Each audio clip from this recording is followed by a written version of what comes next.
భద్రాద్రి కొత్తగూడెం జిల్లాలోని కొత్తగూడెంలో December 2న CM Revanth Reddy పర్యటించనున్నారు. మన్మోహన్ సింగ్ యూనివర్సిటీ ప్రారంభోత్సవానికి ముఖ్యమంత్రి హాజరు కానున్నారు. ఈ ఏర్పాట్లను మంత్రి తుమ్మల నాగేశ్వరరావు పరిశీలించారు. జిల్లా అధికారులు, ప్రజాప్రతినిధులతో మంత్రి సమీక్ష సమావేశం నిర్వహించి పలు సూచనలు చేశారు. 2వ తారీఖు 2 గంటలకి ఒక చారిత్రాత్మకమైనటువంటి ఘట్టానికి ప్రారంభోత్సవం. భారతదేశంలోనే మొట్టమొదటి ఎర్త్ సైన్సెస్ యూనివర్సిటీ. ఇది ఎక్కడా కూడా యూనిక్ గా లేదు.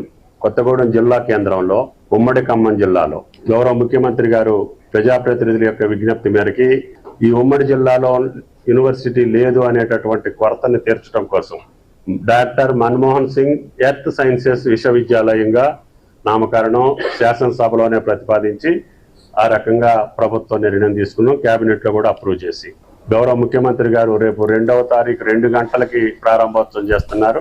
ఈ ఉమ్మడి జిల్లానే కాకుండా తెలంగాణ రాష్ట్రానికే కాకుండా భారతదేశానికి ఈ విశ్వవిద్యాలయం పనిచేయాలనేది మా సంకల్పం.